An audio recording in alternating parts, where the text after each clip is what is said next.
இன்றைய வகுப்பில் சில முக்கியமான மருத்துவ புரிதல்களை, தகவல்களை நாம் தெரிந்து கொள்வோம். இப்ப பொதுவா நம்ம உமிழ்நீர் இருக்கு இல்லையா? இந்த உமிழ்நீர் என்பது நம்முடைய உடலில் சுரக்கக்கூடிய மிகவும் முக்கியமான ஒரு சுரப்பு நீர். இந்த உமிழ்நீருடைய வேலை என்ன அப்படின்னா, நாம் சாப்பிடக்கூடிய உணவுகளில் இருக்கக்கூடிய சுவையை ஜீரணிப்பது, நாக்கோடு சேர்ந்து உணவில் இருக்கக்கூடிய சுவையை ஜீரணிப்பது. நாம் உண்ணக்கூடிய உணவுகளை உடலுடைய உள் சூழலுக்கு தக்கவாறு மாற்றி அமைத்து, எளிமைப்படுத்தி உள்ளே அனுப்புவது. இன்னும் பல்வேறு விதமான பணிகள் இருக்கின்றன. எப்போ நாம ஒரு உணவ சுவைக்காம, உமிழ்நீர்ல கலக்காம உள்ள அனுப்புறோமோ, அந்த உணவு நமக்கு ஜீரண குறைபாடுகளை நிச்சயமாக ஏற்படுத்தும். ஏனென்றால், அது உமிழ்நீரோடு தொடர்பு படுத்தப்பட்டு, உடலின் உள் சூழலுக்கு தக்கவாறு மாற்றி அமைக்கப்படவில்லை.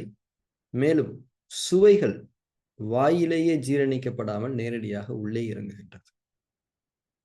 சுவைகளை ஜீரணிக்கக்கூடிய சுரப்பு தன்மைகள் வயிற்றுக்கு கிடையாது என்பதை நாம் புரிந்து கொள்ள வேண்டும். சுவைகளை ஜீரணிக்கக்கூடிய தன்மை வாயில் மட்டும்தான் உண்டு. நாக்கும் உமிழ்நீரும் சேர்ந்துதான் அதை செய்ய வேண்டும்.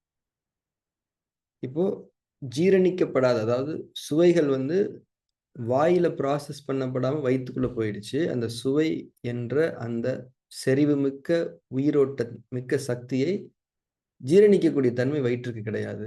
ஜீரணிக்கப்படாத தன்மைகள் கழிவுகளாக மாறும். நிலமூலகம் சார்ந்த, அதாவது வயிறு மற்றும் மண்ணீரல் சார்ந்த, கணையம் சார்ந்த கழிவுகளாக மாறும். இப்போ ஜீரண குறைபாடுகள நாம தீர்த்துக்கணும் அப்படின்னா, முதல்ல சுவைகளை வாயிலேயே ஜீரணிப்பதற்கு நாம் பழக வேண்டும். பொறுமையாக நாம் சாப்பிட வேண்டும். உமிழ்நீரோடு கலந்து சாப்பிட வேண்டும். இது அடிப்படை. இந்த மாதிரி நம்ம சாப்பிட்டுட்டோம் அப்படின்னா, நம்முடைய பற்களை நாம் அந்த பிரஷ் வச்சு தேய்க்கணும்ன்ற அவசியம் கிடையாது.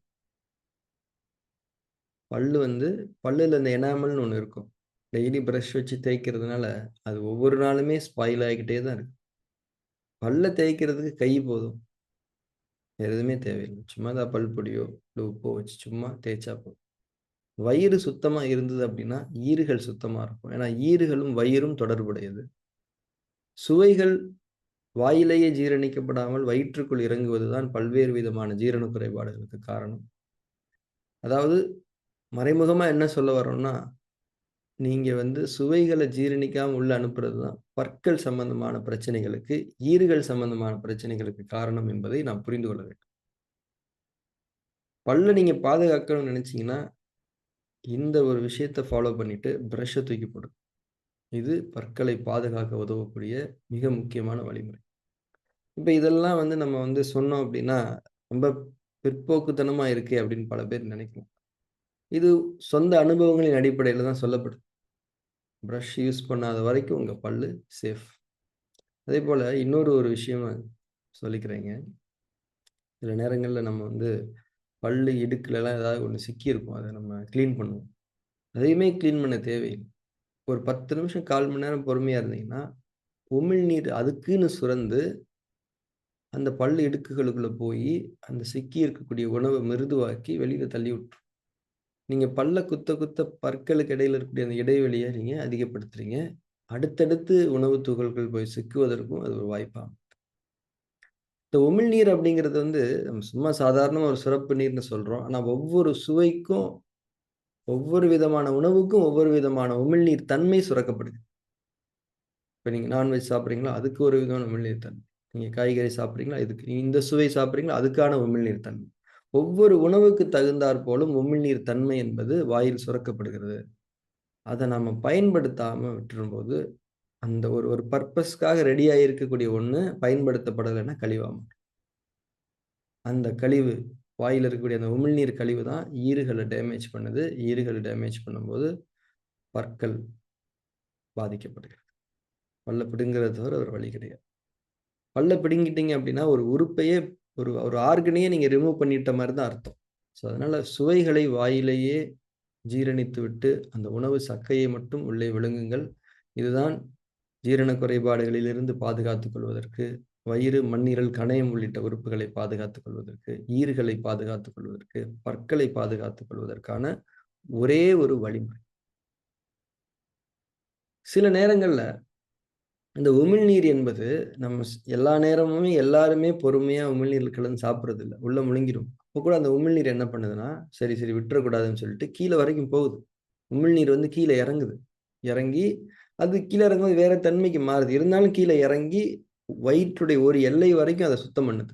அத ஜீரணிக்கிறதுக்கு பாடி ட்ரை பண்ணுது. இப்ப நீங்க சாப்பிட்டு முடிச்சுட்டு உட்கார்ந்து இருக்கும்போது எச்சி முழுங்குறீங்க இல்லையா? அந்த எச்சி முழுங்குறதுங்கிறது உமிழ்நீர் உள்ள போறது தான். அது ஜீரணிக்கிறதுக்காக தான் உள்ள போகும். ஆனா ஒரு விஷயம் புரிஞ்சுக்கணும். நாம் தூங்கி விட்டோம் என்றால், வாயில இருந்து எச்சில் உள்ள போகாது. விழித்த நிலையில் இருக்கும்போது மட்டும் தான் உள்ள போகும். அப்போ நீங்க இப்போ உதாரணத்துக்கு சாப்பிட்டுட்டு நம்ம ஒரு 1 ஹவர்ல தூங்கிறோம்னு வச்சுக்கோங்களேன். 1 ஹவருக்கு அப்புறம் அந்த உமிழ்நீர் உள்ள போகாது. விழித்திருக்கும்போது மட்டும் தான் போகும். அது ஜீரணிப்பதற்காக. இங்கேயும் ஜீரணம் பண்ணல, உள்ளேயும் ஜீரணம் பண்ண விடல தூங்கிட்டீங்க அப்படின்னா, கழிவுகளாக மாறும். பற்கள் சம்பந்தமான பிரச்சனைகளுடைய தன்மை இது. அதனால சாப்பிட்டுட்டு 2 மணி நேரம் கழிச்சு தான் தூங்க போணும். அதுதான் சிறந்தது என்பதுதான் மருத்துவம். ஏன்னா 2 மணி நேரத்து வரைக்குமே உமிழ்நீர் உள்ள போய் அத ஜீரணிக்கிறதுக்கு உங்களுக்கு உதவி கொண்டே இருக்கும். ஸோ இந்த ஜீரணம் மண்டலம் சார்ந்த இந்த புரிதல்களை எல்லாம் நாம் புரிந்து கொள்ள வேண்டும். நெறைய பிரச்சனைகள் ஜீரண மண்டலத்திலிருந்து தான் தொடங்குது. தியானம் செய்ய செய்ய உணர்வு பெற பெற இயல்பாகவே நமக்கு எல்லாத்தையுமே விட்டுறணும்னு தான் தோணும். பொறுமையா சாப்பிடணும்னு தான் தோணுமே. பொறுமையாளர்களோடு இறைவன் இருக்கின்றான் அப்படின்னு சொல்றதுக்கு காரணம் என்னன்னா, நீங்க பொறுமையா சாப்பிட்டீங்கன்னா, உங்களுக்கு எல்லா நன்மைகளையுமே நடத்துவதற்கு இறைவன் ஏற்பாடுகள் செய்து வைத்திருக்கின்றான் என்பது அர்த்தமாகும். உமிழ்நீரே ஒரு எவ்வளோ பெரிய அதிசயம் இல்ல. ஒவ்வொரு இனிப்புக்கு ஒரு உமிழ்நீர், புளிப்புக்கு ஒரு உமிழ்நீர், கசப்புக்கு ஒரு உமிழ்நீர், காரத்துக்கு ஒரு உமிழ்நீர், உவர்ப்புக்கு ஒரு உமிழ்நீர் வாயில சுரக்குது. எவ்வளவு அதிசயம்! நம்ம அந்த உணர்வு இல்லாம கட கட கடன்னு சாப்பிட்டுறோம். சுவைகளுக்கு முக்கியத்துவம் கொடுத்து சாப்பிடுகிறோம். சரி சாப்பிடுறீங்களே, அத என்ஜாய் பண்றீங்களா? அதையும் என்ஜாய் பண்ணணும். ஏன்னா என்ஜாய் பண்ண முடியாது. அது இங்க எதிர்க்குது. எதுக்கு இவ்வளவு சுவைய நீ கொண்டு வந்து என் மேல கொட்டுற? இது உன்னுடைய ஆரோக்கியத்துக்கு தகுந்தது அல்ல. அப்படின்னு உள்ள அனுப்புது. உள்ள அனுப்பி, அதனால ஒரு பிரச்சனை வருதா? அந்த பிரச்சனையின் மூலமாவது புரிஞ்சுக்கணுமா? இல்லையா? நம்ம ஓவரா சுவை சாப்பிட்டுருக்கோம்ன்னு, உடனே மாத்திரை வாங்கி போட்டு, திரும்ப அதையே தான் சாப்பிடுறோம். உடல் அறிவிக்கக்கூடிய செய்திகளையும் நாம் நிராகரித்து, மீண்டும் மீண்டும் தவறு செய்து கொண்டிருக்கின்றோம். இதன் விளைவுதான் மருத்துவங்களுடைய தேவையாக இருக்கிறது. எப்போது நாம் உணர்வு பெறுகிறோமோ, அப்போது முதலாக நமக்கு துன்பங்கள் இல்லை.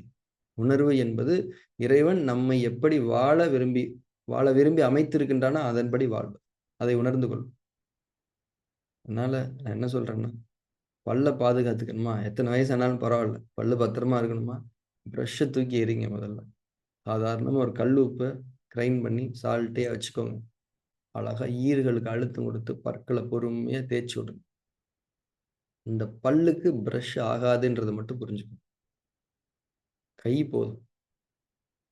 அதுவும் நீங்க சுவைகள்ல சமநிலைப்படுத்தப்பட்டு, சுவைகள வாயிலேயே ஜீரணிச்சு, பொறுமையா நீங்க சாப்பிட்டுட்டீங்கன்னா, இங்க ஈறுகள் வந்து அவ்வளவு ஆரோக்கியமா இருக்கும். பற்கள துலக்கணும்னு அவசியமே கிடையாது.